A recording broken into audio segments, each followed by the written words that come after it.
Okay, yeah, we're working on an Oldsmobile Silhouette. We're taking off the wheel bearing and replacing it. We got a car jacked up, wheel off. We took off the spindle nut for the drive axle, and we're about to take off the bolts to the strut and the spindle. Take our nut loose, knock it back with a sludge hammer. Pull the spindle to us, move it to the right, the steering wheel, and we take off that bottom bolt and the top bolt we about to show, and that's for the caliper housing. The bolts, we got them out. That's how they look. The location again. That's not the brake caliper. That's the housing that it sets on. Hang it up on the bungee cord on the strut spring.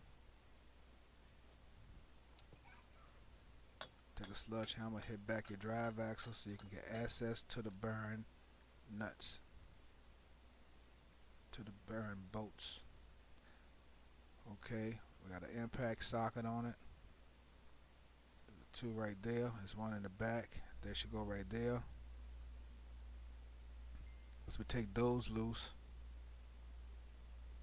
Up, and that's the plug for the ABS. We gotta take that loose and take that plug off that clip.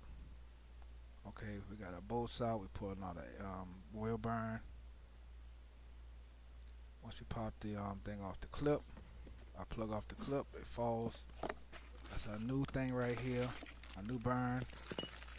Okay, this is how it looks when we compare it to the old one. We make sure everything is right. We match it up side by side.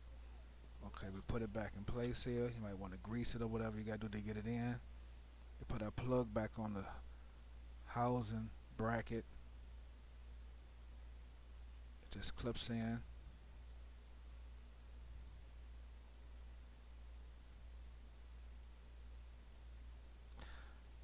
Okay, we take our 3 bolts, we put them back in place.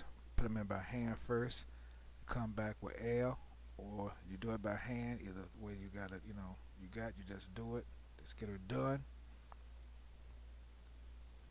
You tighten up the 3 bolts, make sure they're real tight. If you gotta torque them, you can torque them. If you know the specs, you can look it up on Google. Okay, we put our spindle nut back on. Got a socket in, we come back with the L. If you gotta do it by hand, do it by hand. We'll tighten it down. I already got my L stuff set.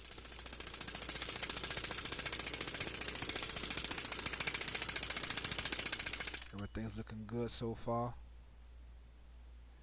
Put our bolts back in from the spindle to the strut housing. Put our nuts on. Tighten them down. Make sure they're tight. Please make sure all these bolts are tight. Okay, we gotta put that brake back in here. It fell out. That's normal. Don't be scared or worry about it. And the 2 bolts, don't forget, that's where we took them out at first. Put our bolts in. Started back here and we tighten them down. Now we see we took that spindle nut out. You can just look at that and do it, in reverse to get it started. And then our plug for our ABS, we put that in. Make sure that clicks when you put it back together. Make sure it's tight. Put our wheel on, tighten it up with air. Or do it by hand. Thanks for watching. Like, subscribe, comment. Have a great day.